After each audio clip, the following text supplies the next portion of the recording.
Le Quinquet, c'est une BD un peu comme cette case finale qu'on retrouve dans toutes les bandes dessinées, les aventures d'Astérix, avec ce banquet qui réunit sous l'arbre toute la tribu, tout le clan du village, avec au milieu un chaudron où bouillonnent, où foisonnent des idées. Quinquet en 3 mots.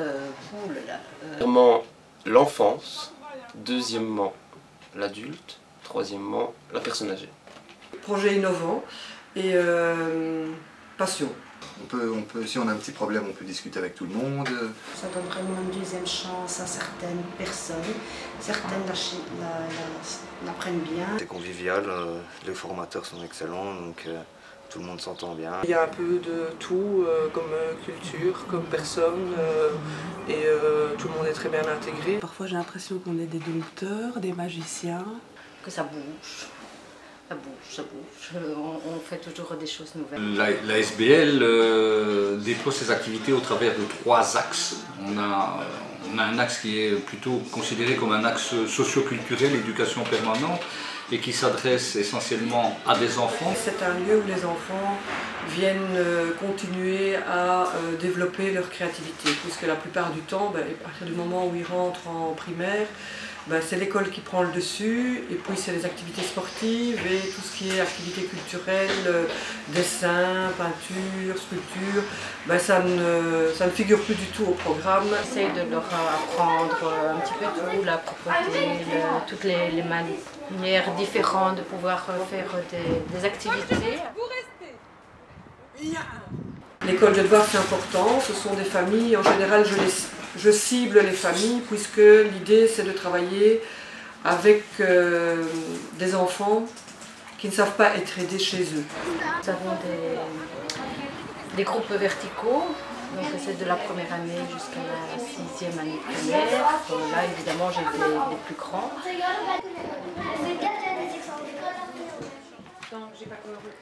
C'est un projet d'enseignement de l'anglais pour les enfants qui sont en 5e et 6e primaire. Et en même temps, lors des congés scolaires, là où les collègues font leur stage de créativité, moi je leur donne un coup de main, mais maintenant on a aussi les stages intensifs d'anglais. Donc moi je me rends compte qu'avec les années de travail au Quinquet et en centre d'expression et de créativité, quand je retrouve des jeunes qui ont envie de revenir en stage, ça me fait plaisir, et souvent quand je leur pose la question, c'est qu'ils ont découvert quelque chose ici. Deuxième axe, c'est l'axe réinsertion socio-professionnelle et formation par le travail. Jusqu'à il y a peu, nous étions une EFT, une entreprise de formation par le travail. Et c'est vrai que vu les changements de législation intervenus récemment, nous sommes désormais un centre d'insertion socio-professionnelle dans un axe de formation préqualifiante et de mise au travail. Je suis dans la section plomberie chauffage, donc qu'est-ce qu'on fait? On remplace des chaudières, on installe des radiateurs, on place des salles de bain, de la tuyauterie, tout ce qui est travail de plomberie et de chauffage. Donc c'est un peu varié. Même au niveau des réparations, on est obligé de faire un petit peu de menuiserie, un peu de carrelage. Donc c'est très varié, c'est enrichissant comme travail. Ici on a posé une douche, donc il faut bien réparer ce qu'on casse. Donc on replafonne et on remet du carrelage.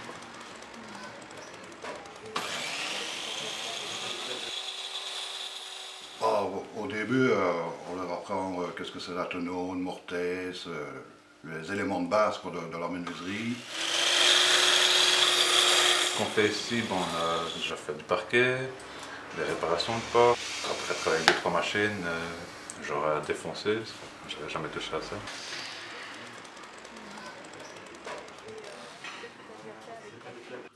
Dans le secteur peinture, on travaille plus ou moins, je vais dire, tout ce qui est peinture intérieure. De la façade, de l'intérieur, du tapissage, un peu toutes sortes, c'est ça qui est chouette, qui est assez éclectique.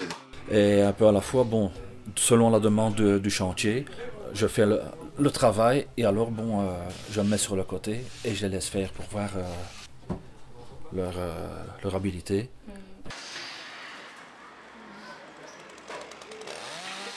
On fait principalement tout ce qui touche au jardin, donc des tontes de pelouse, des tailles de haies, des aménagements, des entretiens, de l'élagage, plus petit, ça dépend de la dimension des arbres bien sûr, C'est vraiment une formation sur le terrain, donc il y a un peu de théorie éventuellement à l'occasion quand on a le temps par rapport au matériel. Pour le dos, les gens, et comment manier les outils, ça aussi, ça c'est pas mal.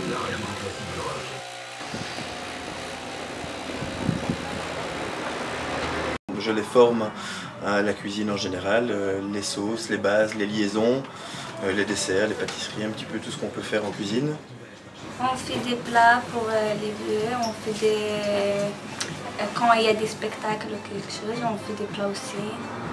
Par exemple, le chanteur Calais quand il est venu au centre culturel. Ici, j'apprends les bases de la cuisine pour devenir commis de cuisine ou à travailler en cuisine de collectivité.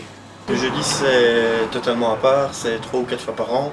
Le Quinquet organise, en collaboration avec le centre culturel de Soigny, des repas spectacles.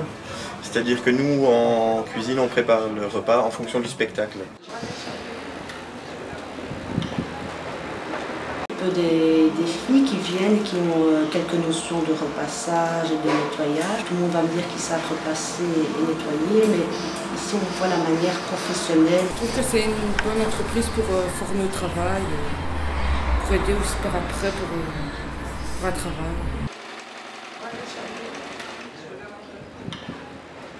Pendant toute leur formation qui dure à peu près 14 mois, c'est les encadrer.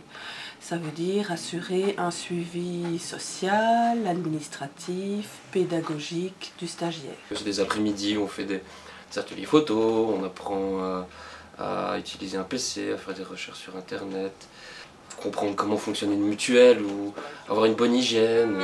Avec Max, moi j'aime bien faire des photos, on fait des formations avec lui, des photos, comment on prend des photos, tout ça. Et il y a encore Sabrina et Wendy, on fait la formation de l'entretien, comment tu présentes ta séance et comment tu vas faire ton CV pour chercher un boulot. Mademoiselle veut chercher un peu dans tout ce qui est aide ménagère, donc on regarde un petit peu les offres d'emploi. Enfin, le troisième axe, on sort, je vais dire, là, des logiques de l'économie sociale et du non-marchand. On est de plein pied dans l'économie sociale marchande, la création d'emplois, avec ce service donc, que nous avons créé il y a bientôt 4 ans d'ici, qui s'appelle Rapides. En l'occurrence, on fait du transport social. On aurait pu se lancer dans d'autres activités, mais on s'est contenté du taxi social qui fonctionne bien depuis 4 ans. Donc en gros, on transporte des personnes, qu'elles soient âgées, moins âgées. Les moins âgées sont généralement des personnes en difficulté financière et ou sociale. Et donc on les transporte, que ce soit pour aller à l'hôpital, faire des courses, aller chez le coiffeur ou autre. Voilà, service de proximité. L'objectif principal du Quinquet, c'est l'humain. Donc c'est être le garant du projet, de son devenir et tout faire effectivement pour que ce devenir soit conforté. Donc entre autres, trouver des subsides, savoir où est-ce qu'il faut aller sonner, travailler avec des partenaires, créer des partenariats solides qui, à défaut d'apporter des sous, permettent d'en dépenser moins tout en ayant des actions optimales. Moi je crois que c'est ça le rôle